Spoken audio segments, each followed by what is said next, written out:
Selamat datang di Kampus Pejuang Pendidik, Pendidik Pejuang.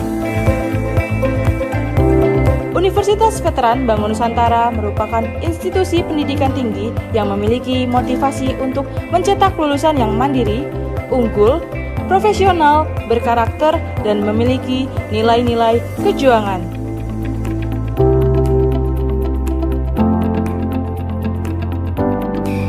Saya Rektor Universitas Veteran Bangun Nusantara, Profesor Dr. Farida Nugrahani Magister Humaniora. Misi Universitas Veteran Bangun Nusantara adalah terwujudnya universitas yang unggul, berkarakter, mandiri, dan memiliki nilai-nilai kejuangan.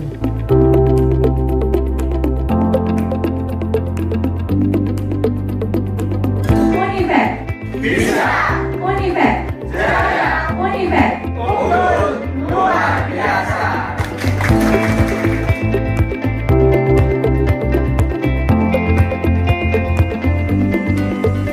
Kampus Universitas Veteran Bangun Nusantara terdiri dari 6 fakultas unggulan dan 1 program pasca sarjana.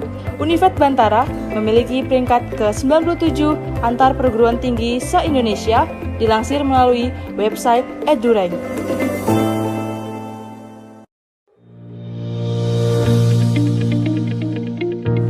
Menyelenggarakan pendidikan yang berbasis pada nilai kejuangan, Univet Bantara didukung dengan kegiatan perkuliahan yang terkelola secara profesional dan difasilitasi dengan sarana dan prasarana yang representatif guna mendukung proses pembelajaran mahasiswa.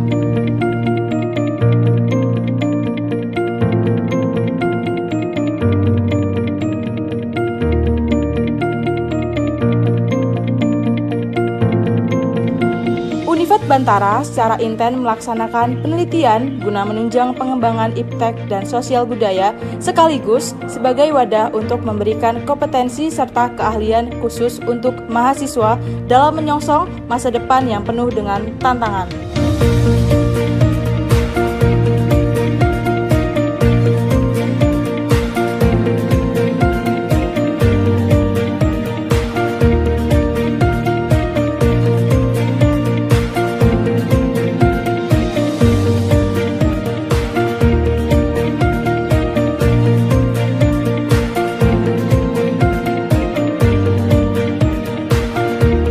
Pengabdian kepada masyarakat merupakan bagian yang secara intensif dan aktif dilaksanakan Univet Bantara dengan melibatkan dosen serta mahasiswa sebagai wadah untuk membentuk karakter serta sebagai bentuk kepedulian sosial dan menjadikan generasi Bantara.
Halo, Assalamualaikum warahmatullahi wabarakatuh. Perkenalkan, saya Kurnia Latifah dengan NIM 2322520034. Saya berasal dari Universitas Veteran Bangun Nusantara Sukoharjo. Di sini saya akan mempresentasikan mengenai Seminar Pendidikan Profesi Guru Prajabatan Gelombang 2 tahun 2023. Dengan dosen pembimbing Ibu Nuratri Kurniasari, MPD. Nah, di sini saya akan membahas 6 poin pada seminar pendidikan profesi guru. Yang pertama ada identifikasi diri pada seminar PBG Prajabatan. Yang kedua ada review mata kuliah. Yang ketiga ada review pengalaman belajar yang bermakna. Yang keempat, pengalaman yang paling bermakna atau best practice. Yang kelima, artefak pembelajaran. Lalu, yang keenam, rencana tindak lanjut. Nah, pada pembahasan identifikasi diri pada seminar PBG Prajabatan, di sini terdapat visi pribadi untuk pendidikan di Indonesia dan visi pribadi saya sebagai guru muda yang berprofesional. Apa saja visi saya tersebut? Mari kita simak. Nah, yang pertama, pada identifikasi diri, visi pribadi untuk pendidikan di Indonesia.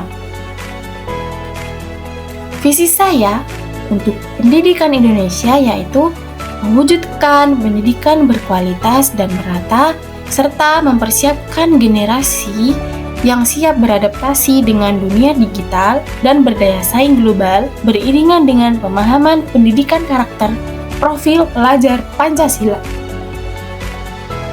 Lalu, visi pribadi saya sebagai calon guru, yakni menjadi pendidik yang berkompeten, integritas tinggi dalam mewujudkan pendidikan yang bermutu dan kreatif dengan memanfaatkan perkembangan. Nah, ada 2 visi saya tersebut, maka hal yang perlu saya lakukan untuk mencapai visi itu ada apa saja? Mari kita lihat. Nah, ada 4 poin hal yang perlu dilakukan untuk mencapai visi.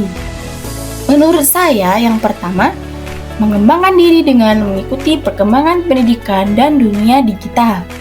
Yang kedua, mengadopsi metode pembelajaran dan strategi pengajaran yang aktif, yang inovatif dan kreatif.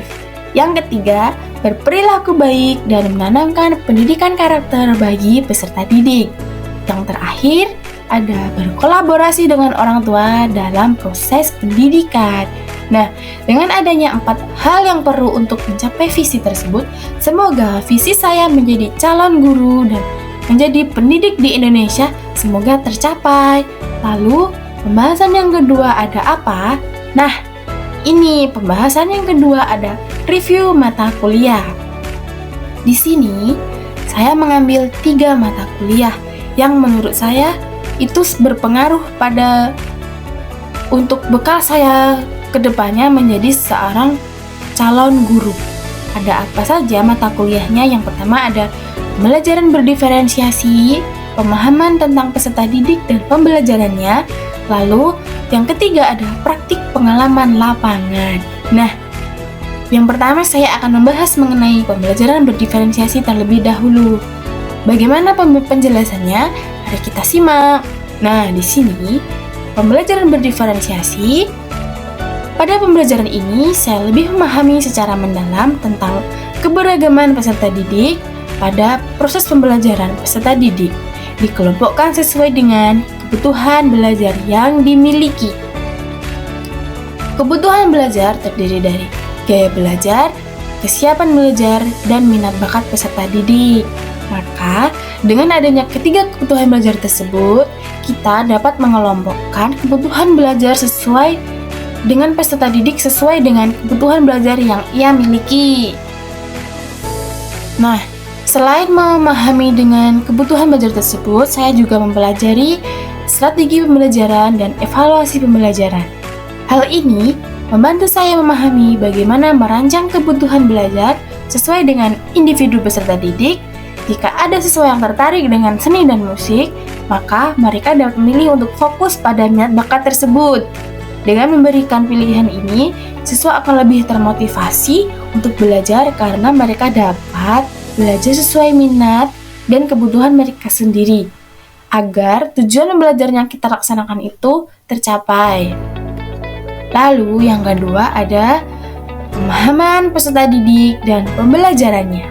Nah, berdasarkan pengalaman saya dalam mempelajari mata kuliah pemahaman peserta didik dan pembelajarannya, saya memperoleh banyak pengalaman melalui mata kuliah PPDP ini.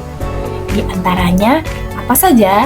Nah, sebagai calon guru sangat penting sekali untuk memahami perkembangan peserta didik dan gaya belajar peserta didik. Karena kedua hal tersebut sebagai pedoman untuk tercapainya suatu proses pembelajaran.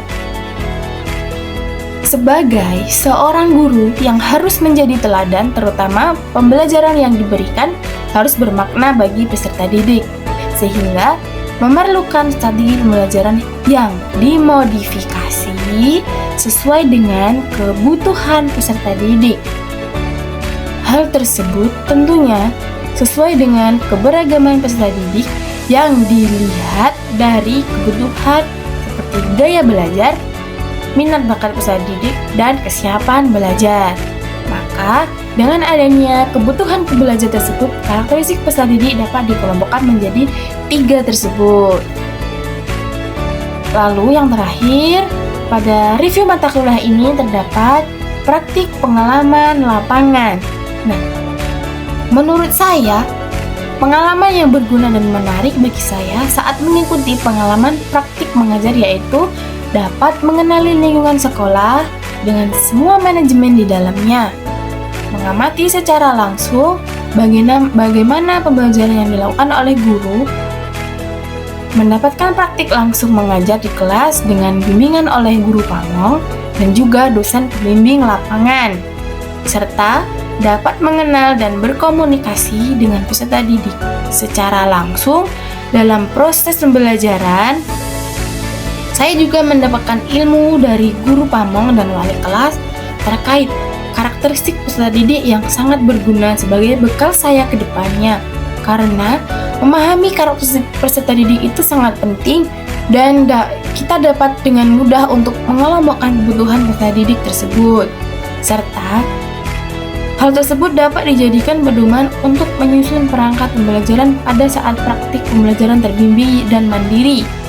Pengalaman belajar yang telah saya dapatkan di PPL adalah pengalaman berguna dan menarik bagi saya. Nah, ketiga mata kuliah tersebut merupakan mata kuliah yang sangat berpengaruh bagi saya untuk menjadi bekal saya ke depannya. Karena pada kurikulum Merdeka ini, pendidik lebih dituntut untuk memahami kebutuhan belajar siswa atau pembelajaran berdiferensiasi tersebut. Lalu, pada praktik pengalaman lapangan, saya menerapkan pembelajaran berdiferensiasi yang terdiri dari kebutuhan belajar siswa, yakni gaya belajar, minat bakat, dan kesiapan belajar. Pada gaya belajar siswa terdiri dari audiovisual, visual, auditori, dan kinestetik. Lalu, pembahasan berikutnya mengenai review pengalaman belajar yang bermakna. Nah, pada review pengalaman belajar yang bermakna itu ada apa saja? Bagi saya, pengalaman yang bermakna itu ada 2, pembelajaran berdiferensiasi dan praktik pengalaman lapangan. Mari kita simak penjelasannya. Review pengalaman belajar yang bermakna. Nah, di sini ada pembelajaran berdiferensiasi dan praktik pengalaman lapangan. Nah, pembelajaran berdiferensiasi ini sangat bermakna bagi saya karena mata kuliah ini membantu saya memahami secara mendalam tentang keberagaman peserta didik, termasuk perbedaan dalam gaya belajar, tingkat kesiapan belajar, dan minat bakat peserta didik, di mana sebagai seorang guru, saya harus bisa memahami perbedaan karakteristik yang dimiliki oleh peserta didik saya nantinya. Mata kuliah Pembelajaran berdiferensiasi ini sangat bermakna bagi saya karena dalam implementasi kurikulum Merdeka saat ini juga menekankan pembelajaran berdiferensiasi sehingga nantinya ilmu yang saya dapatkan dalam mata kuliah ini bisa bermanfaat bagi saya ketika terjun di lapangan atau sebagai bekal saya nanti sebagai guru yang profesional yang saya harapkan saya dapat membimbing peserta didik dengan mengelompokkan kebutuhan belajar peserta didiknya. Lalu yang kedua, review pengalaman belajarnya ada praktik pengalaman lapangan atau PPL. Nah, PPL ini sangat bermakna bagi saya karena menurut saya mata kuliah PPL ini mengajarkan banyak pembelajaran. Salah satunya dengan terjun langsung melakukan aksi nyata terhadap peserta didik, mengetahui karakteristik dan troublemaker yang sedang terjadi di dalam kelas atau di lapangan, serta menerapkan ilmu yang sudah saya dapatkan selama mengikuti perkuliahan. Jadi, selama saya di perkuliahan, saya mempelajari teorinya dan saya mempraktikkannya langsung pada kegiatan PPL ini.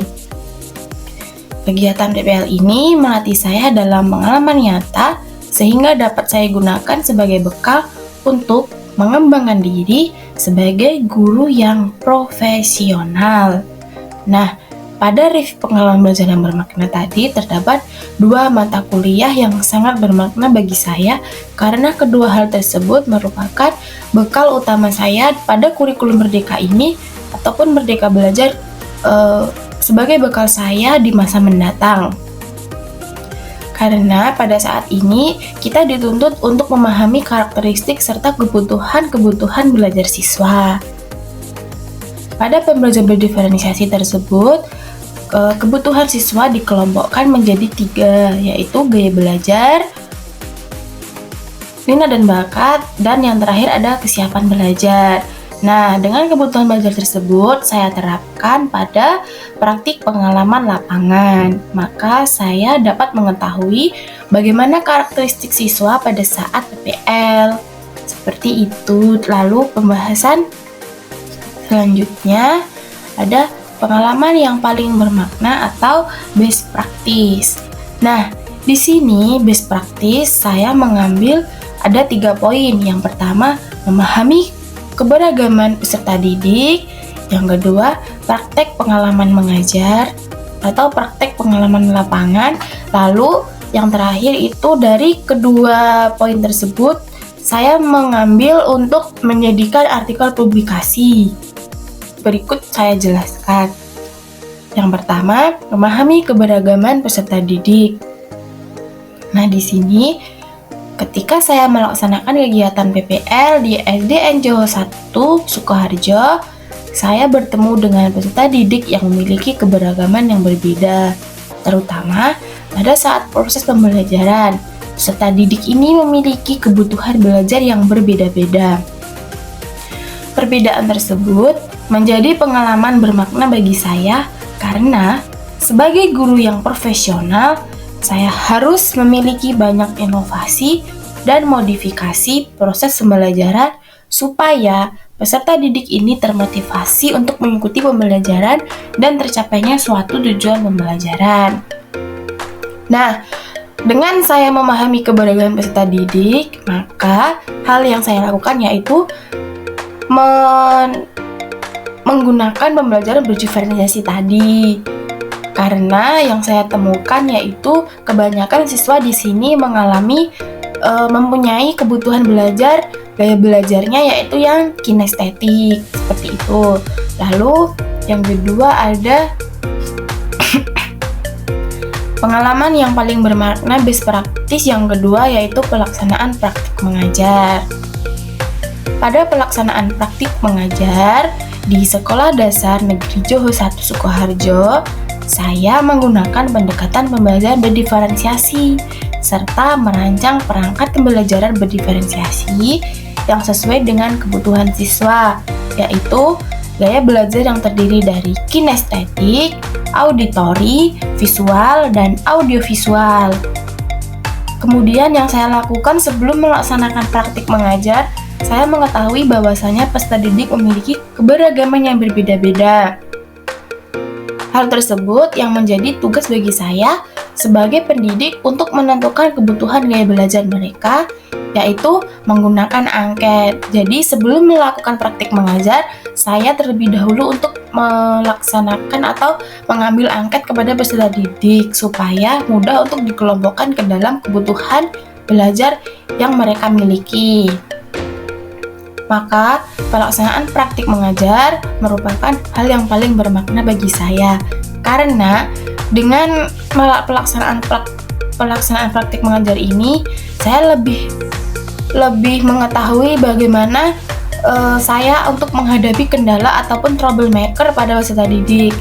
Misalnya pada saat peserta didik ini mengalami bad mood, maka bagaimana saya untuk menaikkan mood atau menjadi mood peserta didik itu menjadi good mood, yaitu dengan memberikan ice breaking ataupun mengelompokkan tadi. Maka saya dapat mengetahui ini yang bagian kinestetik, berarti kegiatan pembelajaran atau asesmen formatifnya harus menggunakan alat peraga ataupun merancang alat peraga seperti itu. Maka dengan cara hal tersebut, peserta didik juga akan lebih termotivasi untuk mengikuti pembelajaran.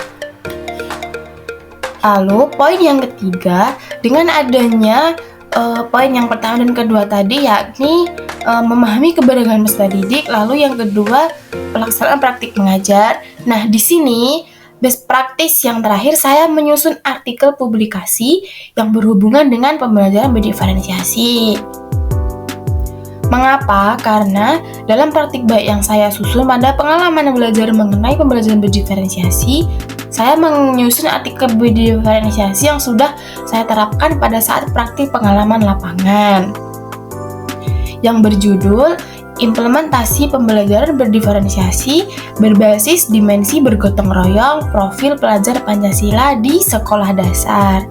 Dalam hal ini, setiap kelompok diberi media dan asesmen formatif yang berbeda-beda atau LKPD yang berbeda-beda sesuai dengan kebutuhan belajar siswa yang terdiri dari, dan di sini saya menggunakan kebutuhan belajar gaya belajar. Nah, terdiri dari audiovisual, visual, auditori, dan kinestetik. Sehingga guru tersebut untuk meminta setiap kelompok saling bergotong royong untuk mengerjakan LKPD sesuai dengan pemetaan kebutuhan belajar tersebut. Nah, mengapa saya mengambil judul Implementasi Pembelajaran Berdiferensiasi berbasis dimensi bergotong royong profil pelajar Pancasila di sekolah dasar? Karena pada saat ini pembelajaran berdiferensiasi merupakan suatu alternatif dan inovasi untuk reformasi pembelajaran yang selama ini masih monoton, tidak berpihak, dan tidak memerdekakan peserta didik. Lalu yang kedua itu karena implementasi pembelajaran berdiferensiasi masih menemui tantangan dalam pengaplikasiannya, akan tetapi guru terus berupaya untuk memaksimalkan pembelajaran berdiferensiasi tersebut. Lalu yang ketiga, implementasi pembelajaran berdiferensiasi terbukti banyak membawa hasil positif bagi peserta didik maupun guru. Karena dengan adanya pembelajaran berdiferensiasi, guru lebih mudah untuk menggunakannya sesuai dengan kebutuhan belajar siswa. Kemudian, pembahasan selanjutnya yaitu artefak pembelajaran. Pada artefak pembelajaran ini, saya menggunakan modul ajar, terus kemudian saya melampirkan LOA sebagai bukti publikasi artikel yang berjudul Implementasi Pembelajaran Berdiferensiasi berbasis dimensi bergotong royong profil pelajar Pancasila di sekolah dasar. Nah, di sini ada penjelasannya. Artefak pembelajaran yang saya pilih yaitu mata kuliah pembelajaran berdiferensiasi dan PPL, yakni membuat modul ajar pada pelaksanaan PPL menggunakan pendekatan berdiferensiasi. Artefak ini sebagai salah satu bukti upaya untuk bekal saya menjadi seorang guru yang profesional di masa mendatang. Di sini ada barcode, modul ajar, dan perangkat pembelajaran. Kemudian ada juga produk pengembangan artefak. Nah, berdasarkan artefak pembelajaran dan pengalaman mengajar yang sudah saya lakukan pada kegiatan PPL, saya melakukan pengembangan artefak dengan menyusun pengalaman mengajar saya dalam sebuah artikel publikasi yang berjudul Implementasi Pembelajaran Berdiferensiasi Berbasis Dimensi Bergotong Royong Profil Pelajar Pancasila. Nah, di sini ada LOA yang saya lampirkan, yaitu saya mempublikasikannya ke JRPP, yaitu Jurnal Review Pendidikan dan Pembelajaran. Yang terakhir, rencana tindak lanjut. Nah, ada 4 poin rencana tindak lanjut yang akan saya lakukan, yaitu mendesain perangkat pembelajaran dengan terstruktur dan menarik, karena pada saat ini banyak peserta didik yang sangat termotivasi. Ketika kita menggunakan perangkat pembelajaran yang terstruktur dan menarik, kita pun juga akan lebih mudah untuk mengaplikasikannya ke dalam lapangan. Mengembangkan keterampilan teknologi. Dalam hal ini yang bermaksud mengembangkan keterampilan teknologi ini maksudnya ketika saat menggunakan media, maka kita harus mengembangkannya secara teknologi, atau menggunakan quizzes, atau menggunakan games yang berbasis dengan teknologi. Kemudian membangun hubungan dengan peserta didik dan orang tua. Nah, pada poin ketiga ini sangat penting untuk direalisasikan, karena supaya orang tua itu mengetahui perkembangan anaknya ketika di sekolah dan di rumah, karena kebanyakan anak-anak pada saat ini perkembangan di sekolahnya tidak diketahui orang tuanya, lalu orang tua hanya menyalahkan jika anaknya tidak mendapatkan nilai yang diinginkan, maka orang tua hanya menyalahkan anaknya tanpa melihat proses yang terjadi di sekolah, lalu upgrade diri dan menyesuaikan perkembangan. Maka ketika kita dituntut untuk menggunakan teknologi ataupun pergantian kurikulum, maka di sini kita sudah siap untuk menyesuaikan perkembangan zaman yang akan terjadi berikutnya. Nah, sekian presentasi dari saya. Bila ada salah kata saya mohon maaf, dan semoga presentasi ini bermanfaat bagi saya dan orang di sekeliling saya. Lalu semoga semua yang saya lakukan ini menjadi bekal utama saya untuk melanjutkan saya sebagai guru yang profesional yang saya inginkan dengan mengikuti program PPG Prajabatan ini. Baik, terima kasih atas perhatiannya. Wassalamualaikum warahmatullahi wabarakatuh.